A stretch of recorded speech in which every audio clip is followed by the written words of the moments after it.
Okay, so good afternoon everyone. तो आज का जो लेक्चर है चैप्टर 9, वहाँ पे अभी हम डिस्कस करेंगे कुछ बेसिक से पॉइंट फिर से।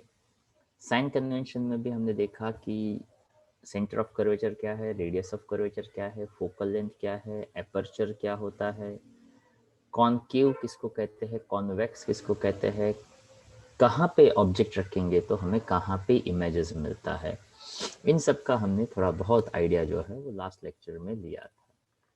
और यहाँ पे हमने देखा था कि अगर ऑब्जेक्ट है वो कहाँ पे आप रखते हैं उसके हिसाब से कहाँ पे और किस टाइप का इमेज जो है वो आपको मिलता है। ठीक है, तो अलग अलग पोजीशंस थी जहाँ पे ऑब्जेक्ट रखा, वहाँ पे अलग अलग इमेजेस मिलती है और उसके टाइप ऑफ इमेजेस भी हमने देखा था। प्लस यहाँ पे हमने साइन कन्वेंशन देखा था कि पोल के रेस्पेक्ट में लेना होता है, उससे ऊपर जाए तो पॉजिटिव, नीचे आए तो नेगेटिव, राइट साइड जाओ तो पॉजिटिव और लेफ्ट साइड से डिस्टेंस लो तो नेगेटिव रहता है। उसमें कुछ कुछ मैंने बेसिक से पॉइंट्स बताए थे कि ऑब्जेक्ट डिस्टेंस, चाहे मिरर हो कोई भी, चाहे लेंस हो कोई भी, ऑब्जेक्ट डिस्टेंस हर वक्त नेगेटिव रहेगा। उसी तरह से साइज ऑफ ऑब्जेक्ट या तो हाइट ऑफ ऑब्जेक्ट, ओके, तो वो चाहे कोई भी मिरर हो चाहे कोई भी लेंस हो वो ऑलवेज पॉजिटिव ही रहेगा। ओके, तो ये दो छोटे छोटे पॉइंट्स है वो आपको पता ही होने चाहिए। अब उसके बाद यहाँ से थोड़ा सा आगे बढ़ना है। इफ यू रिमेम्बर इट, हमने आई थिंक 2-3 क्वेश्चंस जो है वो किए हुए थे। ओके, 2-3 कितने हुए थे, 2 या 3? 4। क्या बात है। तो थर्ड हो चुका था, यहाँ पे हमने कहा था yes F is equals to R by 2 होता है। एंड फोर्थ वन भी हमने डिस्कस किया। फोर्थ वन क्या रिप्रेजेंट करता है, फोर्थ क्वेश्चन क्या रिप्रेजेंट करता था? Mirror formula. Mirror formula. अब देखिए मिरर फार्मूला जो है उसका फिगर अगर आपने अच्छी तरह से बनाया होगा, अच्छी तरह से समझा होगा, same to same figure next question में आएगा जहां से पता चलेगा मैग्निफिकेशन का। तो मिरर फार्मूला था 1/v plus 1/u is equals to 1/f, जिसको इसी तरीके से याद रखना ज़्यादा फायदेमंद रहता है। अब यहाँ पे हमने ऐसा कहा था कि मैग्निफिकेशन यानी कौन सा ऑब्जेक्ट कितना बड़ा है या तो कितना वो छोटा है। तो उसको समझने के लिए यही फिगर फिर से हम लेंगे, वैसा ही फॉर्मूला, मतलब वही साइड्स का रेशो वगैरह हम लेंगे और हम उसको समझने का ट्राई करेंगे कि किस तरह से हमें मैग्निफिकेशन जो है वो मिल सकता है इन द क्वेश्चन नंबर 5। तो यहाँ तक आपने लिखा था, प्लस ये जो चीज़ें है ना उसको अच्छी तरह से दिमाग में सेट करनी है। क्यों हमने नेगेटिव लिया, किस केस में पॉजिटिव आता है, जनरली कॉनकेव मिरर के केस में यू, वी, आर, एफ सब कुछ नेगेटिव ही होता है। ओके, नेगेटिव के पीछे क्या रीज़न है वो हमने लास्ट लेक्चर में डिस्कस किया था कि रे जिस साइड से आता है पर हमें डिस्टेंस जो है वो पोल के रिस्पेक्ट में लेना है, इसलिए वो ऑलवेज नेगेटिव रहेगा। वैसे ये कोई फिक्स्ड मेथड नहीं है, इसी से आप फॉर्मूला बना सकते हैं। यहाँ पे 2-3 अलग अलग मैथ्स के अलग अलग वेरिएंट्स भी है जिससे भी आप ये फॉर्मूला डिराइव कर सकते हैं। पर यहाँ पे दिया हुआ है कि भाई ये एक तरीका है, तो जिस किसी को दूसरे तरीकों में इंटरेस्ट ना हो वो ये तरीका भी अपनाए तो अपना काम आसान हो जाएगा, ताकि 2 या 3 मार्क का क्वेश्चन पूछा जा सकता है डिराइव मिरर फार्मूला, तो वो आपके लिए इजी रहेगा। फिगर सही बनाना, फिगर का सही एक्सप्लेनेशन देना और दो ट्राइंगल्स के सिमिलरिटीज को बताकर उसका रेशियो ले लो तो फार्मूला आपको फटाक से मिल जाएगा, बट अच्छी तरह से प्रिपेयर करना पड़ता है। अब आता है मैग्निफिकेशन का, ध्यान से सुनते जाएगा आज के लेक्चर में। यहाँ पे इस चैप्टर का सबसे स्पेशलिटी है तो ये है कि यहाँ पे छोटे छोटे छोटे छोटे बहुत सारे पॉइंट्स आएंगे, तो यहाँ पे क्वेश्चन फटाफट फटाफट फटाफट खत्म होते जाएंगे। यहाँ पे कुछ मेरे हिसाब से ऐसा नहीं है सामने आएगा कि जिसमें कुछ कॉम्प्लिकेशंस हो या तो कोई ऐसा टेक्निकल पॉइंट आपको ना समझ में ऐसा हो। फिर भी अगर ऐसा लगे तो आप पूछते रहिएगा। फिगर जो बताई जाए उस पर फोकस करिएगा। जैसे कि ये फिगर आपके सामने आती है तो there is no need to draw random lines. I repeat, there is no need to draw random lines. ये फिगर कहाँ से स्टार्ट करनी चाहिए? क्योंकि बहुत कॉमन सी बात है, कोई भी फिगर है ना वो ऐसे मिरर से स्टार्ट करनी चाहिए। अब देखो यहाँ पे ये फिगर है, टेक्स्ट बुक का फिगर या तो बुक का फिगर, इसलिए यहाँ पे शेडेड पार्ट ऐसे थोड़ा सा लाइट दिया है, हमें वो नहीं दिखता है इसलिए हम ऐसा बता देते। तो उसके बाद ये लाइन प्रिंसिपल एक्सेस, उसके बाद यहाँ पे एक ऑब्जेक्ट लगा दिया, उसको बियॉन्ड सी है ऐसा हमने बता दिया। तो यहाँ पे देखने का कि हमने कितने टाइप के रेज लिए, तो जनरली 2 तो लेने ही लेने हैं, ताकि तीसरा है ना थोड़ा सा डिफिकल्ट करता है। वैसे मुझे यहाँ पे फ्री में ड्रॉ करना है, आपके पास वो लाइन्स है, रूलर है, वहाँ पे रूलर लाइन है तो आपके लिए इजी रहेगा। तो जैसे वो पैरेलल गया तो वो पास थ्रू फोकस हो गया, मतलब मान लीजिए कि ये फोकस हो गया, और एक जो है वो हम यहाँ पे एग्जैक्टली इस पी पे लगाते हैं तो उतना ही वो एंगल के साथ वो इधर जाएगा। तो अगर इसको ए कहते हैं तो यहाँ पे दोनों इंटरसेक्ट हुए तो इसको आप ए डैश कह दो, और ये यहाँ पे ये बी तो ये बी डैश हो गया। ओके, जो यहाँ पे दिया हुआ है। अब करना बहुत ही सिंपल सा है काम, कि मुझे यहाँ पे इंटरेस्ट है हाई बाय हो, बोले तो height of image to height of object. तो मैग्निफिकेशन का फॉर्मूला निकालना है, उसमें मुझे इंटरेस्ट है हो and height. Okay, height of object और हाइट ऑफ इमेज में, मतलब ए बी और ए डैश बी डैश में इंटरेस्ट है, एज वेल एज मुझे इंटरेस्ट है यूवी, बोले तो ऑब्जेक्ट डिस्टेंस और इमेज डिस्टेंस। तो यहाँ से आप देखोगे तो आपके पास एक ही ट्राइंगल लेना है, ऊपर वाली साइड से बड़ा वाला ट्राइंगल ए पी बी, और नीचे से छोटा वाला ट्राइंगल, दोनों ट्राइंगल की सिमिलरिटीज, और क्वेश्चन हो गया खत्म। सी दैट, देखिए यहाँ पे, वैसे यहाँ पे तीसरी लाइन है सी से पास होने वाली, पर उसको यहाँ पे टच नहीं करवाया है तो चलेगा, तीसरा लाइन ना ड्रॉ करे तो भी, पर किया है तो कर देने का मजा आएगा। हाँ, लेबलिंग प्रॉपर करने का, यू कौन, वी कौन, एफ कौन, आर कौन। तो देखो ए पी बी और A dash B dash B, हाँ यहाँ पे ये इस बात का ज़रूर ध्यान रखना है, हाइट ऑफ ऑब्जेक्ट पॉजिटिव रहेगा, हाइट ऑफ इमेज नेगेटिव रहेगा, यू भी नेगेटिव, वी भी नेगेटिव, सॉरी वी भी नेगेटिव, यू भी नेगेटिव। तो टोटल 4 में से 3 नेगेटिव है, एक पॉजिटिव है। ओके, तो नेगेटिव पॉजिटिव नेगेटिव नेगेटिव, तो हमने H I by H O ratio ले लिया, तो माइनस माइनस यहाँ से तो प्लस हो गया, पर ये माइनस है इसको मिल जाएगा, तो अल्टीमेटली यहाँ पे मैग्निफिकेशन के फॉर्मूला में माइनस वी बाई यू आएगा। अब क्या है तो कि अब यहाँ पे 2 अलग अलग किस्से हैं, ध्यान से सुनिएगा। Minus we by u magnification है, h I by H o भी मैग्निफिकेशन है, तो हमारे पास मिरर का फॉर्मूला था 1/v plus 1/u is equal to 1/f। अब इसमें से मैं 1/v को सब्जेक्ट बना दूँ तो 1/f माइनस 1/u, तो u minus f upon F you, यहाँ पे 1/v है। मुझे इसके जैसा देखना हो तो मुझे कुछ आइडिया लगाना पड़ेगा, चलो बताइए क्या आइडिया लगाना पड़ेगा। मुझे इसी में से मैग्निफिकेशन का फॉर्मूला बनाना है। चलो यू मल्टीप्लाई कर दिया, काम आसान कर देता हूँ आपका। इनवर्स। चलो इनवर्स करेंगे तो हो जाएगा कि कुछ और मिसिंग रहेगा। नेगेटिव साइन मल्टीप्लाई नेगेटिव करेंगे। साइन। हाँ, तो बताइए मैग्निफिकेशन का फाइनल फॉर्मूला क्या बनेगा। F upon F minus you.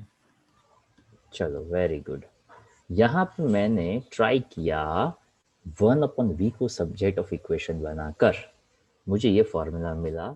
चलो मैं आपको 15 सेकंड देता हूँ, फटाफट 1/u को सब्जेक्ट ऑफ इक्वेशन बनाइए और इसके जैसा फॉर्मूला मुझे f और v के टर्म में बताइए कि क्या होता है। चलो 7 8 9 10, ओके ओके, तो देखिए कुछ 7 8 10 लोगों के आंसर आया है, 33% ने ट्राई किया, तो सभी के आंसर्स मिलने चाहिए। वैसे देखो 1/v इधर, 1/u इधर था, 1/u इधर आता, 1/v इधर जाता, पर यहाँ पे फॉर्मूला जो है वो ऐसा मिलता। अब देखो इसको याद रखने का तरीका, always there is importance of v। Okay, हमारे लिए हमारा इम्पोर्टेंस ज़्यादा है, सामने वाले का कम होता है। तो V ऊपर और U नीचे, हम है, बाकी सब में पानी कम है, इसलिए हम ऊपर रहेंगे और U नीचे रहेगा। अब V माइनस F या F माइनस U, तो उसमें कोई कंफ्यूजन की ज़रूरत ही नहीं है, F तो पहले ही आता है। ओके, कंफ्यूजन कहाँ होता है कि F माइनस यू ऊपर आता है कि F माइनस यू नीचे आता है। मतलब जब 2-4 दिनों के बाद या एक आध हफ्ते के बाद हम फिर से इसको याद करेंगे, तब जाकर ये कंफ्यूजन होता है। तो याद रखने का, हम ऊपर आएंगे यानी F minus V upon F, U नीचे आएगा तो F upon F minus U. F तो आगे रहने वाला है, जो अकेला है वो F ही है, जो साथ में है या तो F माइनस यू है या तो F माइनस वी है, V ऊपर U नीचे। ओके, तो ये फॉर्मूला सबको मिल जाना चाहिए। तो 2 टाइप के फॉर्मूला थे जो यहाँ पे हमने बताए। ये आ गया magnification F upon F minus U, पहला वाला, और ये दूसरा वाला F minus we by F। तो जिस किसी ने नहीं निकाला है, डोंट वरी, यहाँ पे काम करके दिया हुआ ये है। अब आता है लॉज ऑफ रिफ्रैक्शन। फिर से बता दूं, इस चैप्टर के अंदर क्वेश्चंस बहुत ज़्यादा है, पर सबसे बड़ा एडवांटेज ये है कि यहाँ पे छोटे छोटे पॉइंट्स आते जाएंगे। जितना आप अच्छी तरह से फोकस करेंगे, और इस चैप्टर में, नेक्स्ट चैप्टर में, और जो लास्ट वाला है सेमीकंडक्टर, आज का काम आज करेंगे तो आपको ज़्यादा फायदा होगा। आई कैन अंडरस्टैंड, आज का काम आज करेंगे तो कल की टेस्ट का कौन पढ़ेगा। ओके, तो वो डिफ़िकल्ट होता है आप लोगों के लिए, पर ट्राई करना होता है ताकि हमारा टेस्ट का प्रिपरेशन अगले दिन होता है, तो ये थोड़ा डिफ़िकल्ट हो जाता है हम लोगों के लिए, बट ट्राई करने का। अब आता है लॉज ऑफ रिफ्रैक्शन, तो वो भी आपने बताए थे। तो incident ray, refracted ray, normal lies in the same plane, तो वो तो ऑफ कोर्स है ही, पर ये है स्नेल्स लॉ। अब देखो, स्नेल्स लॉ को लिखने के, देखने के 2-3 अलग अलग तरीके हैं। 10th में उसने N1 N2 कहा था, मतलब देखा हमने, वैसे उसको कहा तो ईटा जाता है रिफ्रैक्टिव इंडेक्स, पर हमें n कहना अच्छा लगता है। जैसे ही 12th हुआ तो ये n का म्यू बन गया, क्यों बन गया, कैसे बन गया, वी डोंट नो। ओके, वैसे ये रेफरेंस बुक में म्यू देते हैं, इसलिए मैंने भी यहाँ पे म्यू दिया हुआ है, बाकी टेक्स्ट बुक तो n ही देता है। Okay, it's actually not it's n, but it is a eta. Okay, तो just to keep that clarity in the mind, चाहे वो ईटा हो चाहे वो म्यू हो, it is called as a refractive index. और रिफ्रैक्टिव इंडेक्स का मतलब पता हो, वो सबके लिए बहुत ज़रूरी है। उसका मतलब होता है c/v, velocity of light in a space to the velocity of light in a medium. ये पता चलेगा तो आपको इस पूरे रिलेशन का एक ब्रॉड प्रोस्पेक्ट आपको मिल जाएगा कि इसी लॉ को आप अलग अलग नज़रिए से देख सकते हैं, अलग अलग क्वांटिटीज़ का कंपैरिजन कर सकते हैं, ज़्यादा अच्छा रहता है। अब यहाँ पे एक्चुअल में स्नेल्स लॉ जो है ना, उसको 10th स्टैंडर्ड के लेवल पे बात करो तो वहाँ पे ऐसा कहा था, eta is equals to sin E by sin R। Okay, actually it's sin I by sin R। तो ये ऐसा कहना आधा अधूरा लगता है, पर इसको थोड़ा सा हम थोड़ा मॉडिफाई करें, मज़े से ले। अगर मैं इसको 𝜃21 कहता हूँ और इधर मैं sin θ1 अपॉन sin θ2 कहता हूँ, तो थोड़ा और मुझे मज़ा आता है। पर ये मज़ा थोड़ा और बढ़ाना हो तो मैं इसको 𝜃2 बाई 𝜃1 कहता हूँ, तो मुझे समझने में और ज़्यादा क्लैरिटी मिलती है। और यहाँ पे जो ये लिखा हुआ है, ये उसका एक स्पेसिफिक फॉर्मेट है, तो इसको ऐसे भी लिखा जाता है 𝜃2 और इधर 1। अब इसके मतलब समझिए, refractive index of 2 with respect to 1, उसका एक बेसिक मतलब समझिए। Refraction always take place in a 2 different media. एक में रे से इंसिडेंट होगा, दूसरे में रे रिफ्रैक्टेड होगा। उसका बहुत ही बेसिक सा एग्जांपल शायद आप लोगों ने पढ़ा होगा, आई थिंक प्राइमरी क्लास में आता है, कि पानी से भरा हुआ ग्लास हो, उसके अंदर अगर आप पेंसिल रखते हो, स्पून भी रखते हो, तो वो आपको ऐसा लगता है उसका थोड़ा सा बेंडिंग है वो हो चुका है। ओके, तो वो ऑब्जेक्ट का बेंडिंग नहीं होता है, वो रे का बेंडिंग होता है। So bending of light it is known as a refraction. तो यहाँ पे दो अलग अलग मीडियम है, एक जहां से रे निकला और दूसरा जहां पे रे गया। तो यहाँ पे ऐसा समझा जाता है कि फर्स्ट मीडियम से रे एंटर हुआ और सेकंड मीडियम में गया, तो सेकंड वाले का रिफ्रैक्टिव इंडेक्स फर्स्ट के रिस्पेक्ट में कैसा था, डेंसर था या रेरर था? रेरर यानी कम वाला, डेंसर यानी थिक वाला। पर जैसे मैं थिक बोला तो यहाँ पे दिमाग में वो क्लैरिटी रखनी बहुत ज़रूरी है। डेंसर मीडियम का डेंसिटी के साथ दूर दूर तक कोई लेना देना नहीं है। क्यों? डेंसिटी का फॉर्मूला क्या? मास अपॉन वॉल्यूम, उसका यूनिट क्या? केजी पर मीटर क्यूब।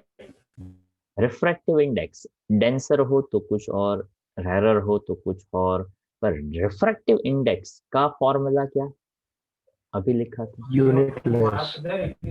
यूनिटलेस, यानी रिफ्रैक्टिव इंडेक्स जो है उसका कोई यूनिट होता नहीं है। ओके, कोई मटेरियल ऐसा भी होता है कि जो डेंसिटी उसका ज्यादा हो पर रिफ्रैक्टिव इंडेक्स उसका कम हो। आई रिपीट, डेंसिटी उस मटेरियल का ज्यादा हो पर रिफ्रैक्टिव इंडेक्स उसका कम हो, ऐसा भी हो सकता है और ऐसा भी होता है। टर्पेंटाइन जो है उसका रिफ्रैक्टिव इंडेक्स पानी के रिफ्रैक्टिव इंडेक्स से ज्यादा है, पर उसका डेंसिटी पानी की डेंसिटी से कम है। मतलब turpentine can float on the surface of the water. पर अगर ऑप्टिकल डेंसिटी की बात करें, वैसे रिफ्रैक्टिव इंडेक्स को ऑप्टिकल डेंसिटी भी कहते हैं, इसलिए वो शायद कंफ्यूजन क्रिएट कर सकता है।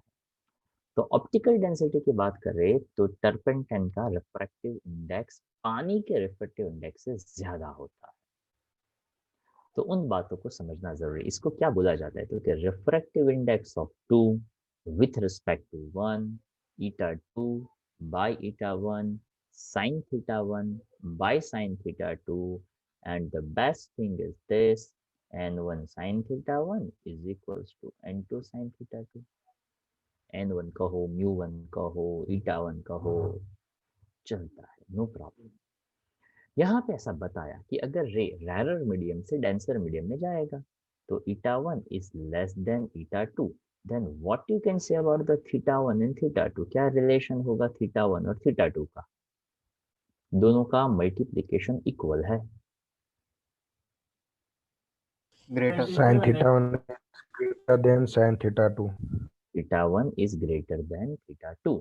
इसका मतलब ये, ध्यान से सुनिए, इसका मतलब ये कि अगर कोई एक मीडियम आप लेते हो, रे ऐसे यहाँ पे आप इंसिडेंट करोगे, अगर ये रैरर मीडियम है और ये डेंसर मीडियम है तो यहाँ पे होता है एंगल ऑफ इंसिडेंट और यहाँ पे बनता है एंगल ऑफ रिफ्रैक्शन। तो इस केस में ऐसा समझा जाएगा कि ये थीटा1 बड़ा होगा, थीटा2 छोटा होगा। थीटा2 छोटा तभी होगा when there is a bending of light towards the normal। I repeat, when ray enter from the rarer medium to the denser medium। ये सभी चीजें हैं ना, वो सिर्फ सुनने के लिए होती है, याद रखने के लिए होती है। ये यहाँ पे लिखी जाए ऐसी जरूरी नहीं होती है। When any ray enter from the rarer medium to the denser medium, that ray bends towards the normal। अब ऐसा समझिए, ये दुबला पतला इंसान है, उसको मोटा होना है, तो ये नॉर्मल यानी चीज बटर पनीर समझिए। तो दुबला पतला अगर मोटा होना चाहता है तो उसको चीज पनीर की ओर मुड़ना है, पर अगर मोटा है और वो दुबला पतला होना चाहता है तो उसको चीज पनीर बटर से दूर होना चाहिए। सिंपल सा idea. So when any ray enter from the rarer to denser, it comes towards the normal। When any ray enter from the denser to the rarer medium, it's going away from the normal. ये चीजें अच्छी तरह से दिमाग में आपके होनी चाहिए. So this is the way of writing. If you want to take a screenshot तो ले लीजिएगा. आप ये अपने नोटबुक पे भी नोट डाउन कर सकते हो. मैं ईटा 1 मतलब साइन आई साइन आर को साइन थीटा 1 साइन थीटा 2 कहता हूँ. इसको म्यू 2 1 ऐसा कहा जा सकता है, यानी refractive index of second medium with respect to first medium. अगर हम ऐसा कहते हैं refractive index of glass with respect to air, refractive index of glass with respect to water. Okay, तो अगर ऐसा समझिए कि रे एयर में से ग्लास में गया, ग्लास में से पानी में गया, तो refractive index of air with respect to water निकालना होता तो कैसे कनेक्ट करना पड़ता? तो कि glass with respect to air, then water with respect to glass. तो आपको पूरा का पूरा आइडिया आ जाता है. आई होप कुछ कुछ दिमाग में घुस रहा होगा. ओके, देखो मैं ये कह रहा था कि directly trying to find out refractive index of water with respect to air. पर सिचुएशन कैसी है? तो कि एक रे पहले ग्लास में घुसा, कहाँ से? तो कि एयर से. अब वो कहाँ पे है ऑलरेडी? तो कि ग्लास में है. अब कहाँ गया? तो कि वाटर में. कहाँ से? तो कि ग्लास के थ्रू. इसको क्या बोला जाएगा? तो कि refractive index of glass with respect to air, refractive index of water with respect to glass. अब देखो तो ये मल्टीप्लिकेशन किया ना, उसको ऐसे सिंपल लैंग्वेज में लिखने का ट्राई करो. म्यू जी और ये ए है ना, तो कैसे लिखेंगे पता है आप? Glass with respect to air multiply by water with respect to glass, mu g cancel, तो क्या बचा? Mu w by mu a बचा. तो अल्टीमेटली पूछेंगे जस्ट क्या है एग्जैक्टली आपका सवाल? Mu a upon mu a, that is consider as A. हाँ सर, वो दो मीडियम का रिफ्रैक्टिव इंडेक्स डिफर होता है तो उसके पीछे कॉज होता है कोई स्पेसिफिक? देखो सिंपल सी बात है कि यहाँ पे रिफ्रैक्टिव इंडेक्स ही क्या है? तो कि c बाई वी है. c तो सब में सेम टू सेम है. c तो सब में Yes, सेम है, sir. दैट इज कंसिडर, वो तो वैक्यूम की स्पीड ही है. मीडियम के अंदर उसका रे का स्पीड कम या ज्यादा हो गया. अब जैसे मटेरियल अलग अलग है, जैसे कि एयर है, वाटर है, ग्लास है, हर एक मटेरियल अलग अलग है. तो मटेरियल अलग होने की वजह से मटेरियल का जो थिकनेस है, या तो आप उसको समझेंगे उसका जो अपना डेंसिटी है, उस वजह से जो रे को डिस्टेंस ट्रैवल करना है, ओके, जो डिस्टेंस ट्रैवल करने में उसको जो कम ज़्यादा टाइम लगता है, उसके हिसाब से उसका रिफ्रैक्टिव इंडेक्स डिफर करता है.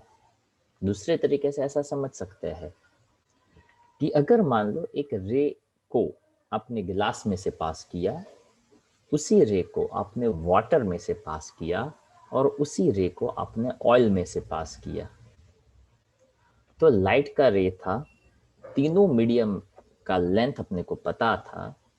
एक एंड से दूसरे एंड में पहुंचने के लिए वेलोसिटी ने अलग अलग स्पीड एक्वायर किया होगा, जो मुझे पता चलता है कि कितने टाइम में वो रे पहुंचा. तो मुझे उसका वेलोसिटी का रिलेशन मिलेगा. जैसे ये वेलोसिटी डिफर करेगा, वैसे पता चल जाएगा कि उसका रिफ्रैक्टिव इंडेक्स अलग अलग है. जैसे यहाँ पे आपने ये रिलेशन निकाला ना, eta 1 less than eta 2, then theta 1 greater than theta 2. अब इसी चीज को आप एक अलग पहलू से भी देख सकते हैं. देखिएगा कैसे कि अगर मैं यहाँ पे ईटा 1 की जगह पे c बाई वी वन ले लूँ और यहाँ पे c बाई वी टू ले लूँ, तो क्या होगा? आई रिपीट, ईटा 1 की जगह पे c बाई वी वन और यहाँ पे c बाई वी टू ले लूँ, तो क्या ऐसा देखने को मिलेगा? v2 sine theta 1 is equals to v1 sine theta 2. बरोबर? तो रिफ्रैक्टिव इंडेक्स ईटा 1 का छोटा था, ईटा 2 बड़ा था, तो थीटा 1 बड़ा था, थीटा 2 छोटा था। अब थीटा 1 बड़ा है तो V2 कैसा होगा? छोटा। तो V2 is less than V1। मतलब क्या? तो कि दूसरे मीडियम में जो वेलोसिटी होगी वो कैसी होगी? ओके, तो यहाँ पे जो स्पीड होगी V2 में वो कम रहेगी और बाकी की स्पीड है वो कैसे रहेगी? मतलब फर्स्ट मीडियम में ज़्यादा रहेगी। और कॉमन सेंस की बात है, देखो उसको आप सिंपल तरीके से भी ले सकते हो कि मीडियम रेयर था तो इसलिए रे ऑफ लाइट था, उसको ट्रैवल करने में कोई दिक्कत नहीं आई। बीच में अपने मीडियम रख दिया तो उसको दिक्कत आई, उसको क्रॉस करने में प्रॉब्लम आया, तो वो टाइम ज़्यादा लेगा। वो जैसे ही टाइम ज़्यादा लेगा उसका स्पीड अपने आप कम हो जाएगा, ताकि velocity is equal to distance upon time. Time बढ़ गया तो स्पीड अपने आप कम हो गई। So these are the reasons कि जहाँ पे वेलोसिटी से आइडिया ले सकते हैं, वेलोसिटी कम ज़्यादा है तो आप स्नेल्स लॉ से आइडिया ले सकते हैं। मीडियम तो पता होता है कि ये क्या बोलते हैं उसको, थीन है या थिक है, मतलब रेयर है कि डेंसर है, उससे आइडिया आ सकता है। So these are the simple things जिससे आपको उसका आइडेंटिफिकेशन है वो मिल सकता है। जैसे कि कोई रे वाटर है, ऑयल है और कोई और लिक्विड आपने रख लिया, तो ग्लास है, तो ग्लास के अंदर पानी है वो नीचे रहेगा, ऑयल ऊपर ही रहेगा। और वहाँ से जैसे आप कंपैरिजंस करेंगे, जैसे मैंने यहाँ पे बता रहा था, refractive index of air with respect to glass, पर यहाँ पे sorry, refractive index of air with respect to water या water with respect to air, तो यहाँ पे एयर और वाटर दो नहीं थे। एयर सीधा वाटर के कांटेक्ट में नहीं आ रहा था, एयर पहले ग्लास के कांटेक्ट में आया, ग्लास वाटर के कांटेक्ट में आया, दोनों को मल्टीप्लाई किया तो अल्टीमेटली मुझे उसका पर्पस जो है वो पता चल गया, refractive index of water with respect to air. तो कि ये दोनों के मल्टीप्लिकेशंस ले लो तो आपको refractive index of water with respect to air मिल जाएगा। ओके, एक दो शायद न्यूमेरिकल, वैसे ऐसे न्यूमेरिकल्स भी कोई नहीं आते हैं, पर जैसे जैसे आप थोड़े आगे बढ़ेंगे पता चलने लगेगा। पर इसको कैसे बोला जाता है, कैसे लिखा जाता है वो पता हो, वो बहुत ज़रूरी है। सो μ2 1 ऐसा कहेंगे, refractive index of second with respect to 1 ऐसा आप कहेंगे तो ज़्यादा अच्छा रहेगा उसमें। आफ्टर दिस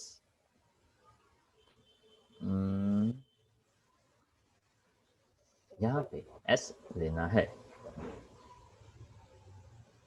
वैसे ये भी काफ़ी बार आपका प्रैक्टिकल एक्सपीरियंस हो सकता है।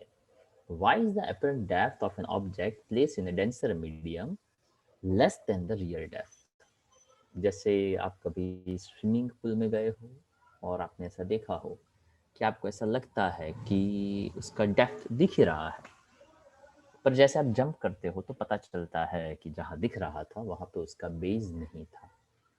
You can also observe in that, take a coin, put in the glass of water, तो उसका पोजीशन, कॉइन का पोजीशन आपको जहाँ है वहाँ से थोड़ा सा ऊपर दिखेगा। घर पर भी कर सकते हैं आप ये experiment. Okay, glass of water ले लेने का और 5 रुपये कॉइन ले लेने का, उसको ऐसे सिंपल ड्रॉप कर देने का, तो यू फाइंड इट कि जो पोजीशन है वहाँ से वो थोड़ा सा ऊपर दिखेगा। What is the reason? That's a simple refraction. उसको एक सिंपल फिगर से समझाने का ट्राई किया कि जैसे हम एकदम ऊपर से देखते हैं ना, तो बिना रिफ्रैक्शन के सीधा सीधा हमें देखने को मिल गया, बट अगर हम उसको एक अलग जगह से, अलग तरीके से देखें तो पता चल जाएगा। इसकी फिगर समझ लो, काम आपका आसान हो जाएगा। तो देखिए यहाँ पे ऐसा बताया गया है कि सीधा सीधा हम देख रहे थे, तो सीधा सीधा मतलब दिस इज आई, यहाँ पे कोई ऑब्जेक्ट है, O for object and I for image, ऐसा समझिए आप। तो हुआ क्या, तो कि ये रे सीधा गया तो नो रिफ्रैक्शन, बट जैसे यहाँ से थोड़ा सा गया, so this is a denser medium, this is a rare medium, तो मोटा है पतला होना है तो चीज़ पनीर बटर से दूर जाना है, तो रिफ्रैक्टेड रे अवे फ्रॉम द नॉर्मल। इतना क्लियर। अब देखो यहाँ पे आपके पास अल्टरनेट एंगल है 1 2 3, Z दिख रहा होगा आपको, ये वाला। तो यहाँ जो एंगल बनता है वही सेम एंगल यहाँ बनता है, तो एंगल ऑफ इंसिडेंस सेम हुआ। अब इसी लाइन को हम पीछे रिट्रेस कर रहे हैं, तो ये लाइन और ये लाइन पैरेलल लाइन और कॉरस्पॉन्डिंग एंगल्स ये और ये दोनों एंगल भी सेम हो गए। अब यहाँ पे शायद आपने पहले भी कहीं देखा होगा, पर इस चैप्टर में, नेक्स्ट चैप्टर में हम ये 2-3 छोटी चीज़ों को ज़्यादा यूज़ करेंगे। एक, sine theta is very very small, so sine theta equivalent to theta, पहला ये एक एजम्पशन। दूसरा, theta is very very small, so we can also say that tan theta is equals to theta. अब दोनों ही theta theta same है, तो we can also say that sin theta is equals to tan theta. तो यहाँ पे with due respect of maths हम ये लिख रहे हैं, ओके। हमने यहाँ पे मैथ्स का बिल्कुल ही उल्लंघन नहीं किया हुआ है, हम यहाँ पे कंप्लीटली उसका ध्यान रख रहे हैं, और यहाँ पे कंडीशंस अप्लाई, और वहाँ पे हम ऐसा बताते हैं कि यहाँ पे थीटा जो है वो बहुत ही छोटा है। जब थीटा बहुत छोटा होता है तो मैथ्स को कोई प्रॉब्लम नहीं होता है, और वो जो पॉइंट है उसका हम फिजिक्स में ज़्यादा यूज़ करने वाले हैं। तो ये जो 2-3 छोटे छोटे पॉइंट है उसको अच्छी तरह से याद रखिएगा, ताकि हम काफ़ी बार ऐसा कह देंगे theta is very small, so sine theta theta बन गया। बाद में ऐसा कह, अच्छा थीटा तो टेन थीटा भी ले सकते हैं यार। तो यहाँ पे ऐसा करने के पीछे एक स्ट्रॉन्ग रीज़न है, और वो रीज़न ये है कि कभी कभार हमें अपोजिट साइड अपन हाइपोटेन्यूस की ज़रूरत होगी, कभी कभार हमें अपोजिट अपन एडजेसेंट की ज़रूरत होगी। तो जहाँ पे जिसकी ज़रूरत होगी उसके हिसाब से उसको थोड़ा सा हम मॉडिफाई करेंगे, कर सकते हैं with conditions apply, और वो कंडीशन है when theta is very very small। very very small का डेफिनेशन ऐसा होता है, वैसे आप लोग, मुझे पता है कि पढ़ाई को छोड़कर हमारा ये दिमाग काफ़ी सारी जगहों पे चलता रहता है, पर जहाँ पढ़ाई की बात आती है वहाँ पे कॉन्शियस हो जाते हैं। जैसे 11th में नहीं होता था, सर जी का वैल्यू क्या ले, 9.8 ले कि 10 ले। मज़ा आता है ये पूछने में, 9.8 की 10, अरे यार दोनों सेम ही है, ओके। उसी तरह से कभी कभार आपको डाउट आए तो चेक कर लेने का। वैसे साइन 0 का वैल्यू कितना होता है भाई? 0। ओके। साइन 30 का वैल्यू कितना होता है? 1/2। 1/2, यानी मैं कहूँ 0.5। Yes sir. ओके, यहाँ पे कितने डिग्री का डिफरेंस है भाई? 30। ओके, यहाँ पे कितने का डिफरेंस है? 0.5। ओके, अगर 0.5 को आप डायरेक्टली 30 से डिवाइड करो तो कितना डिफरेंस आता है? एक एक डिग्री, मतलब एक एक डिग्री में 0 डिग्री, 1 डिग्री, 2 डिग्री, 1 से 2 डिग्री में कितना डिफरेंस आएगा अप्रॉक्स? 0.01। ओके, चलो आपने कहा, मैंने मान लिया।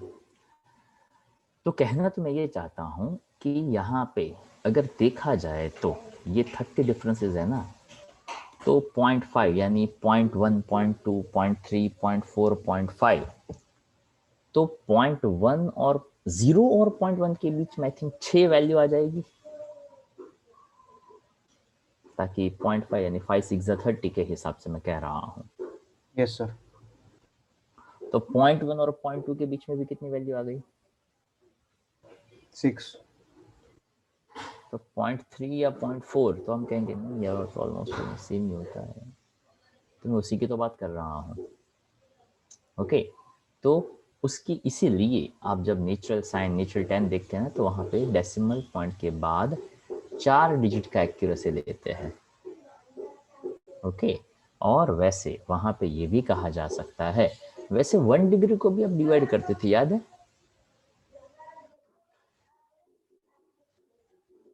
1 डिग्री को 60 से डिवाइड करते थे, ऐसा मिनट पढ़ा और है? सेकंड। हाँ, याद हो तो। ओके, 1 डिग्री को मिनट्स 60 में मिनट। भी, हाँ 60 मिनट होता है। तो अब ये सोचिए, तो यहाँ पे 30 डिग्री है और 60, तो 30 इंटू 60 कितना होता है? 1800। तो 0 से लेकर 0.5 के बीच में 1800 पार्ट्स आप उसके बनाइए। आई होप आप कन्विंस हो चुके होंगे कि when theta is very very small, we can take sin theta equivalent to theta and that theta is equals to tan theta.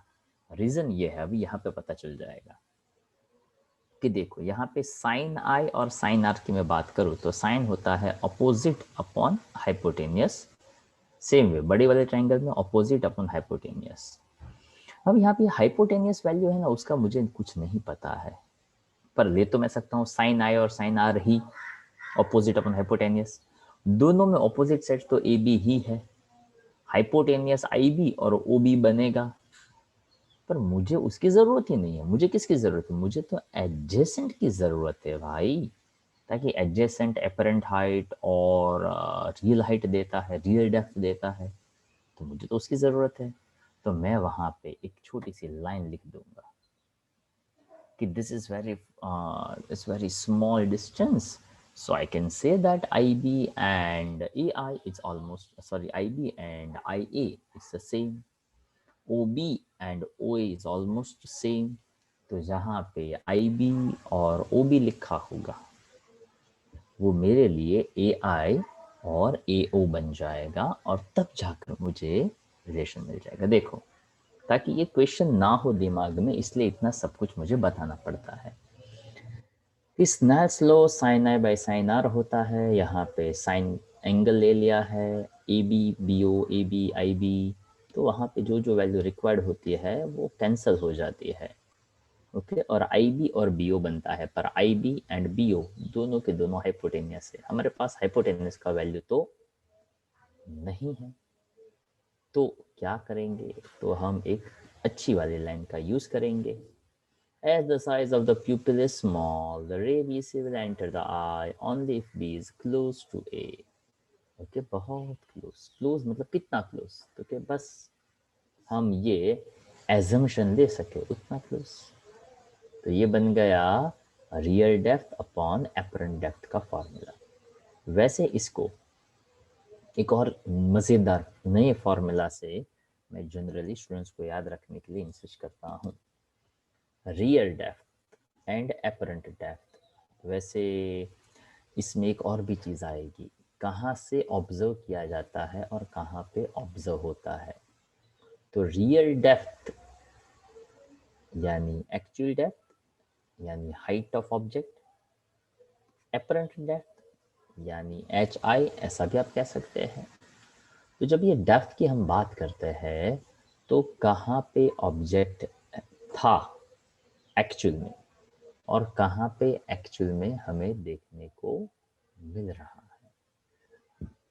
तो ये रिफ्रैक्टिव इंडेक्स का ही फॉर्मूला यहाँ पे बनता है। इसके बाद आगे एक और क्वेश्चन आएगा जहाँ पे ऐसा होता है कि अगर मान लो हम स्विमिंग पूल के अंदर है और बाहर कोई खड़ा है, हम उसको देख रहे हैं, तो वहाँ से एक ऐसा ही फॉर्मूला बनता है जो होता है real height and apparent height. जैसे डेप्थ बोला वैसे रियल हाइट और अपरेंट हाइट ऐसा भी कह सकते हैं। तो उसके लिए मैं फॉर्मूला कहता हूं कि refractive index is equals to, आप ऐसा याद रखिए, ऑब्जर्वर अपॉन ऑब्जेक्ट। मतलब क्या? तो कि ऑब्जर्वर का refractive index with respect to object का रिफ्रैक्टिव इंडेक्स, कहाँ से ऑब्जर्व किया जा रहा है और ऑब्जेक्ट कहाँ पे है, वो फॉर्मूला भी काम में आ सकता है। आगे आएगा तब मैं बता दूंगा, बट ये तो इसके साथ साथ था इसलिए जस्ट मैंने डिस्कस किया। तो आइडिया ऐसा लगा सकते हैं, refractive index is equals to height of object to the height of image, real depth upon apparent depth, ऐसा आप कह सकते हैं। इसके साथ साथ शायद ये आप पढ़ चुके हैं जिसको कहते हैं normal shift. Okay, normal shift मतलब कितना, कहाँ पे था, कहाँ पे पहुंचा, ये जो डिफरेंस है उसको हम स्मॉल डी कहते हैं। यहाँ पे सिंपल सी वैल्यू डाली तो ये एक फॉर्मूला बन जाता है, d is equal to T 1 minus 1 by mu. एक आध छोटा सा कोई न्यूमेरिकल या एमसीक्यू आ जाए उसमें ये फॉर्मूला काम में आ सकता है। ऑफ कोर्स यहाँ पे t का मतलब thickness of the refractive index है, उसका मीडियम जो है वो। Refractive index of the denser medium, the higher the value of mu the greater the apparent shift. जितना थिकनेस, जितना डेंसर मीडियम होगा उतना वो ऊपर दिखेगा। उसके बाद आता है जिसको हम कहते हैं टोटल इंटरनल रिफ्लेक्शन, और इसके कुछ कुछ यूजेस आएंगे। किसी को पता है क्या होता है total internal reflection?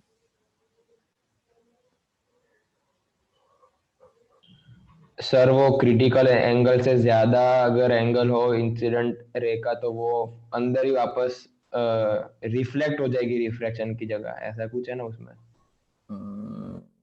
I think वो सही है। रेनबो में, रेनबो हाँ। भी, हाँ वो रेनबो में भी वही होता है, वो ड्रॉपलेट के साथ।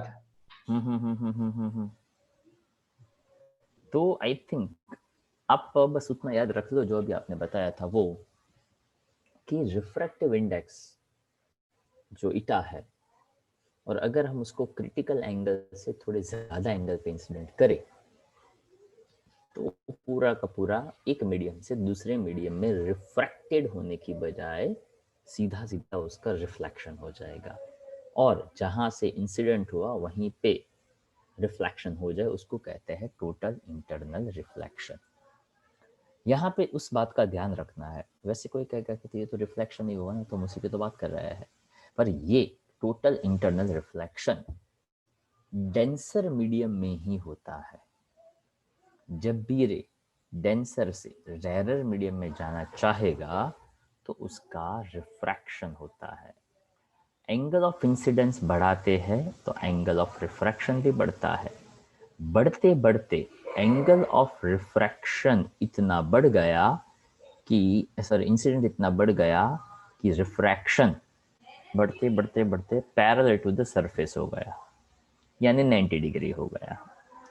तो यहाँ पे ऐसा समझा जाता है कि ये मीडियम का रिफ्रैक्टिव इंडेक्स ईटा 2, उस पे जो इंसिडेंट किया उसको हम कहते हैं साइन सी। ईटा 1 एयर में गया और वहां पे एंगल बना साइन 90। तो रिफ्रैक्टिव इंडेक्स ऑफ मटेरियल ईटा हो गया, ये साइन सी हो गया, ये 1 तो ये भी 1। तो यहाँ पे फॉर्मूला बन जाता है sine C is equals to 1 by eta. So this is the just a simple basic formula of critical angle। अब यहाँ पे हम देख सकते हैं कि अगर ये कम है तो रिफ्रैक्शन है, ये इक्वल है तो ये परपेंडिकुलर है, अगर ये थोड़ा सा बड़ा है तो टोटल इंटरनल रिफ्लेक्शन हो जाएगा। उसका formula sine C is equals to 1 by eta बन जाएगा। सो ऑन दैट बेसिस हम यहाँ पे उसकी एप्लीकेशंस का डिस्कशन कर सकते हैं। किसी को पता है इसकी क्या क्या एप्लीकेशंस थी? मिराज में होता है। ओके देखो यहाँ पे critical, what mean by critical? Critical का मतलब क्या होता है? क्रिटिकल वर्ड का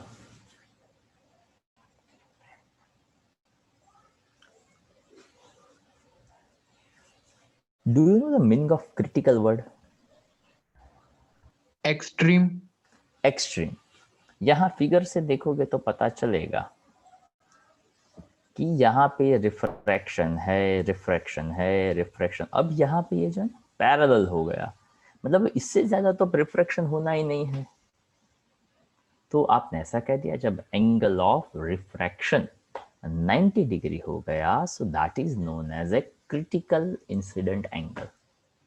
तो क्रिटिकल का मतलब ऐसा इंसिडेंट रे कि अब उससे ज्यादा रिफ्रैक्शन अब नहीं हो सकता।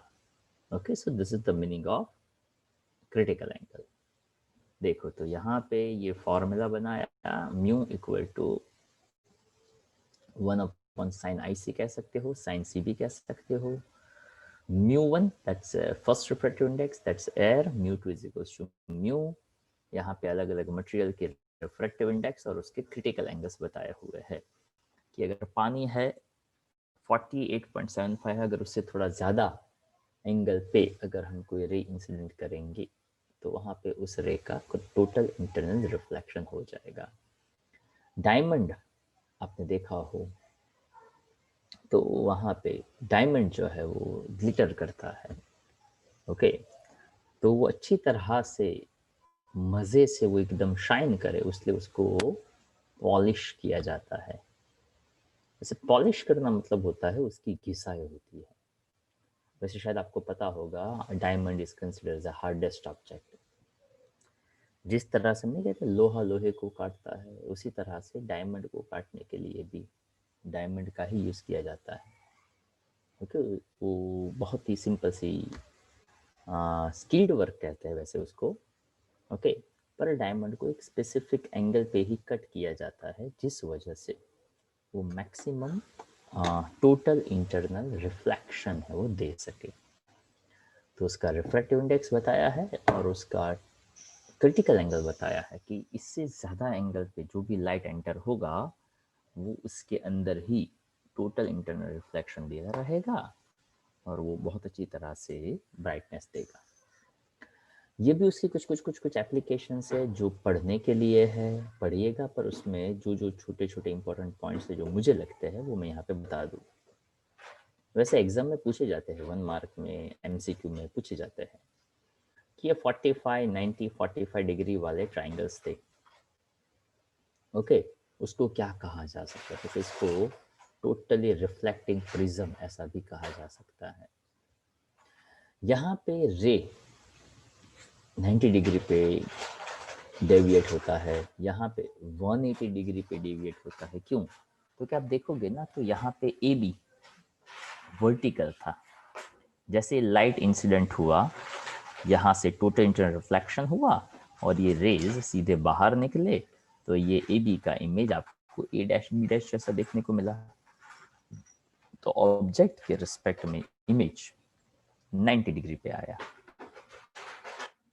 यहाँ पे भी टोटल इंटरनल रिफ्लेक्शन ही काम करता है।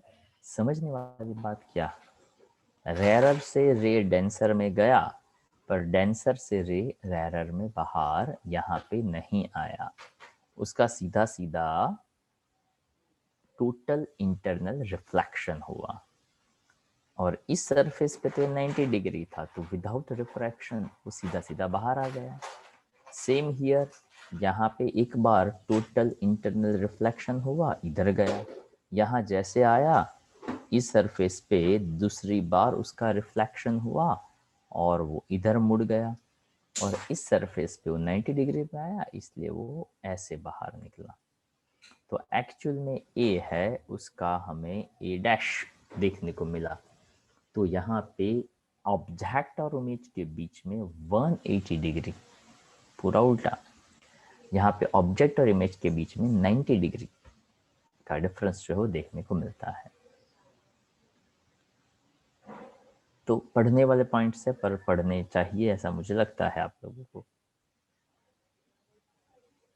ओके, ये फिगर थोड़ा सा यहाँ पे बिगड़ा हुआ है पर ये सिंपल सी लाइन ही है और कुछ नहीं है, पर इसको समझिए। तो ये रे जैसे ही यहाँ पे एंटर हुआ वो सीधा उसका बैंडिंग हुआ और ये बैंडिंग होने के बाद तुरंत फिर से उसका रिफ्रैक्शन हुआ।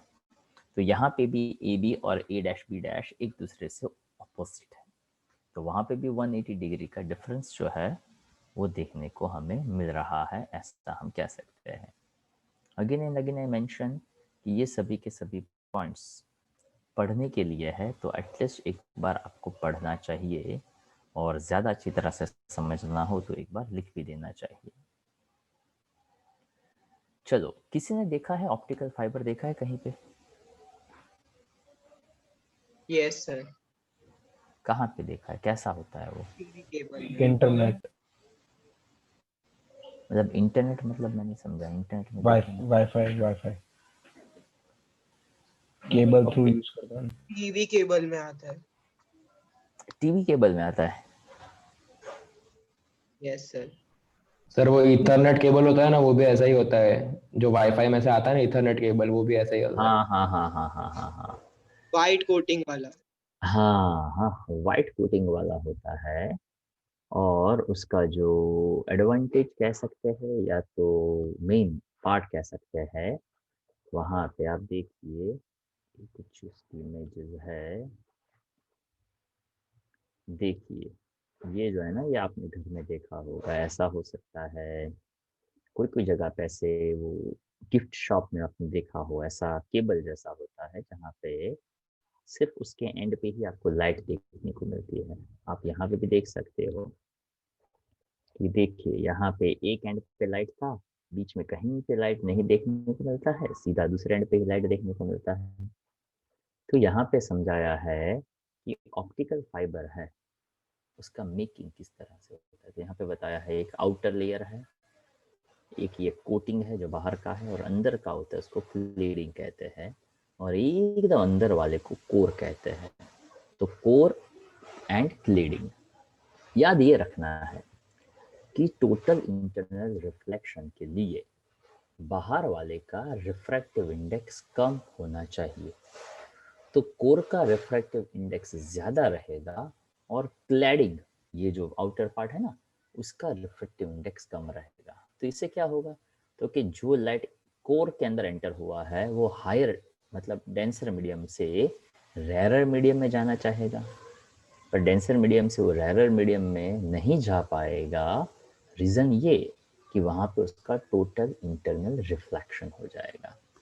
यहाँ पे ये फिगर भी थोड़ा बहुत ऐसा ही दिखाना चाहती है कि एक लाइट रे एंटर हुआ, वहाँ से वो निकल कर ये बाहर वाला जो क्लैडिंग वाला पार्ट है वहाँ जाना चाहता था, पर हुआ ये कि डेंसर से रेरर मीडियम में तो गया, पर ये लाइट हमने जो इंसिडेंट किया वो ऐसे एंगल पे इंसिडेंट किया जिस वजह से उसका रिफ्रैक्शन नहीं हुआ, और पूरा का पूरा लाइट का रिफ्लेक्शन हो गया। तो इसका एडवांटेज ये बनता है कि जो भी डेटा, वैसे आपको पता होगा वो जियो फाइबर, ओके, क्यों जियो फाइबर इतना ज़्यादा धूम मचा रहा है, बताइए।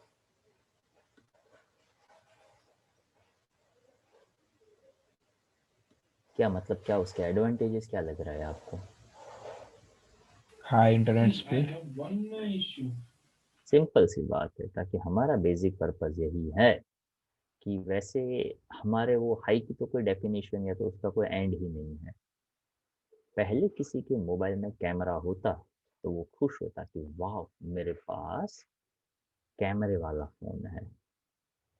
उसके बाद मेरा जो फ़ोन है उसमें 1 MP का कैमरा है।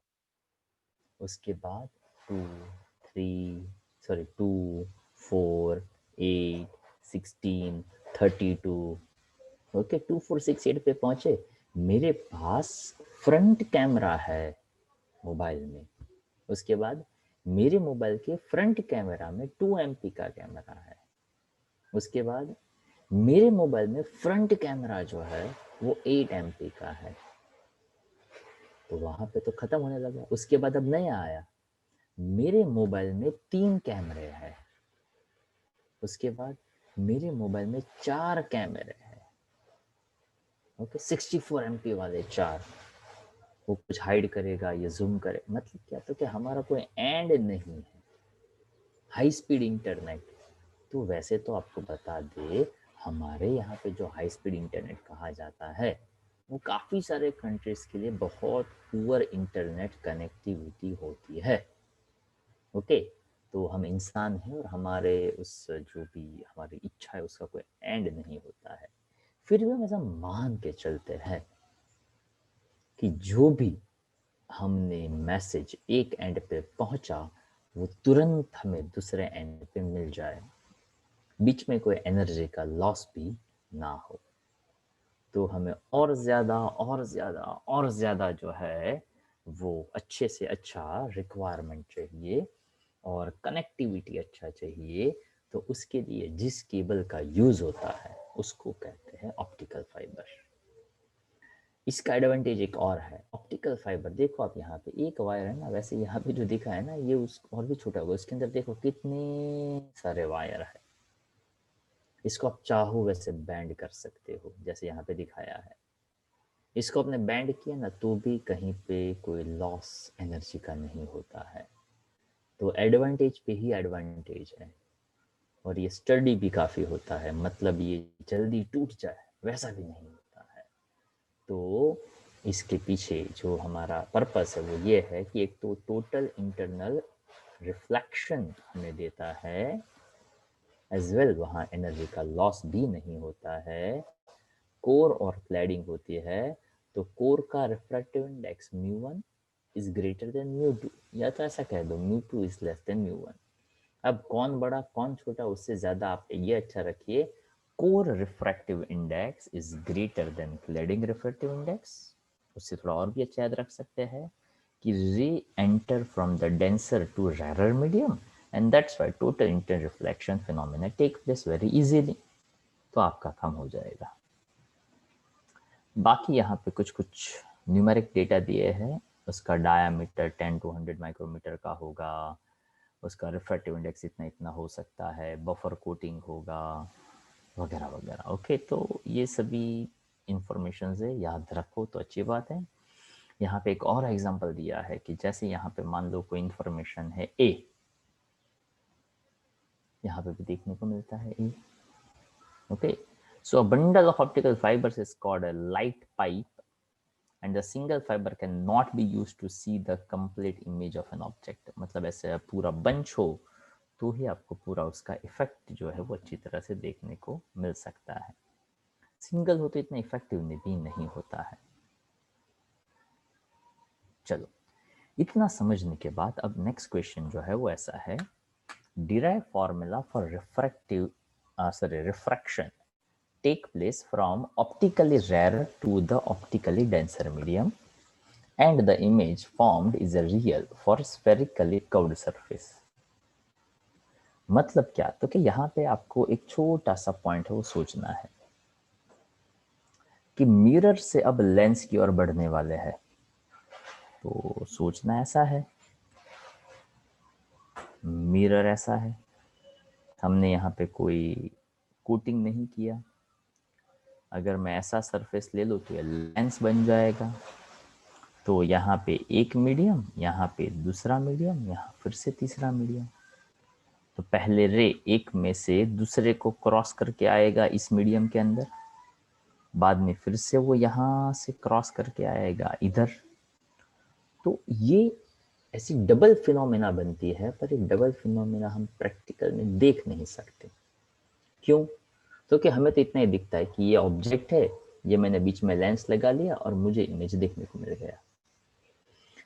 ये फिनोमेना ऐसा समझाते कि अगर ये जो लेंस है उसको भी आप हाफ करके समझो, सिंगल सरफेस, ताकि हम जो भी लेंस पाते हैं ना वो ऐसी कर्व्ड सरफेस ही डबल सरफेस ही होती है, या तो कॉन्वेक्स है या तो वो कॉनकेव है, पर है दो सरफेस ही। तो दोनों सरफेस तो हम एक साथ नहीं समझ सकते, इसलिए यहाँ पे एक एक सरफेस को समझाने का ट्राई किया हुआ है। ध्यान से देखिएगा और समझने का ट्राई करिएगा। Okay, it's very interesting question, 3 mark का बहुत फेवरेट क्वेश्चन होता है। ओके, सबसे पहले क्या देखना है, तो क्या ऑफ कोर्स उसका फिगर। यहाँ पे रिफ्रैक्शन होता है ऑप्टिकली रेयर से ऑप्टिकली डेंसर में। क्या क्या होता है, first of all you distance पे एक ओ ऑब्जेक्ट रखा, रे इंसिडेंट किया गया,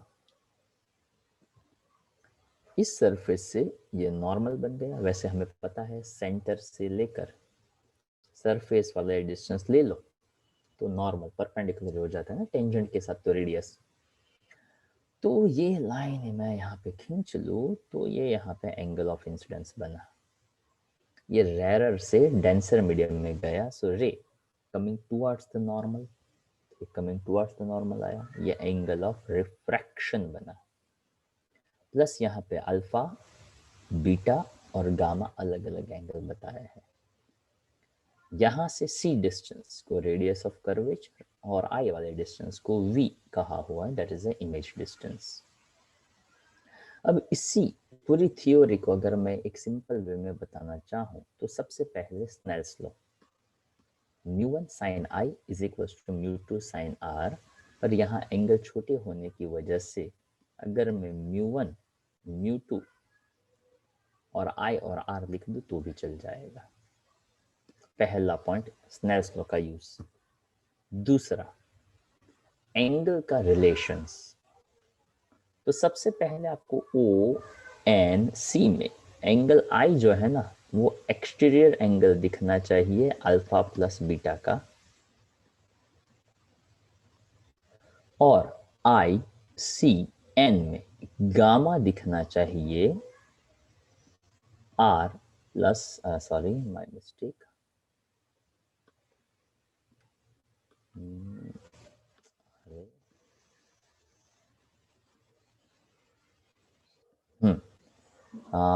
आई अल्फा प्लस गामा होना चाहिए, और यहाँ पे गामा जो है वो होना चाहिए आर प्लस बीटा।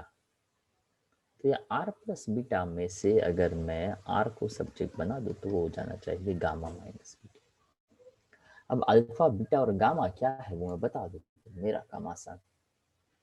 आपके पास है angle is equals to r upon radius, चलेगा। आपके पास है formula tan alpha tan beta tan gamma, ताकि देखो opposite side upon adjacent side, हर एक में opposite side adjacent side opposite side, वो भी काम आएगा।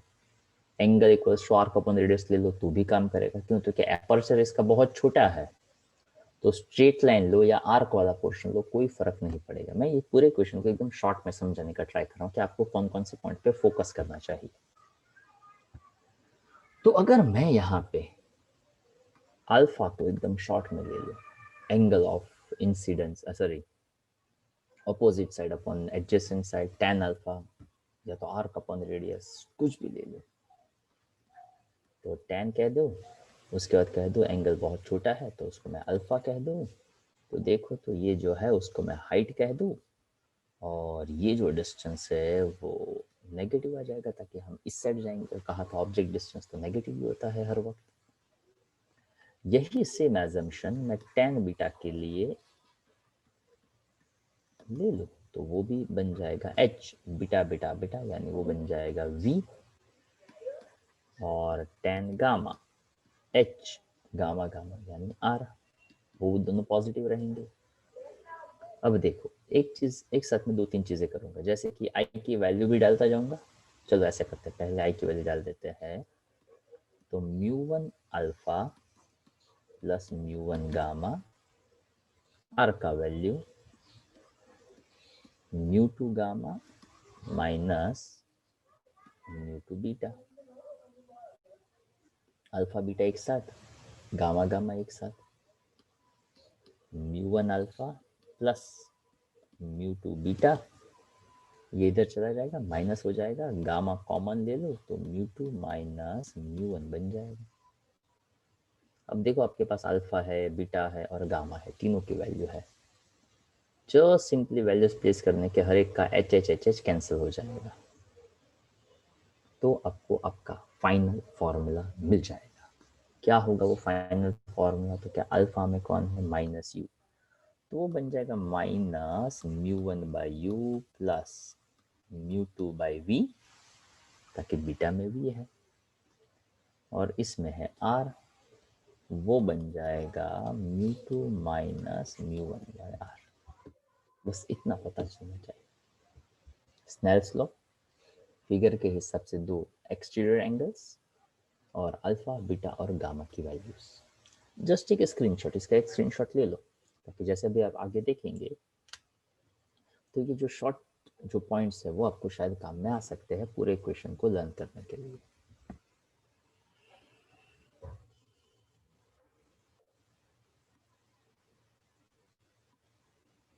तो देखिए सबसे पहले फिगर का एक्सप्लेनेशन, रे कहाँ से आया, कहाँ गया, कहाँ पे इंसिडेंट किया, कौन कौन यू, कौन वी, कौन आर बना, वगैरह वगैरह वगैरह। उसके बाद exterior angles, I is equals to alpha plus gamma, R equals to gamma minus beta. Then after alpha equivalent to tan alpha कहा मैंने, tan alpha equivalent to alpha कहा, one the same thing. Alpha beta और gamma का मतलब, then Snell's law, फिर से I and R very very small, तो sin I equal to I, sin R equal to R.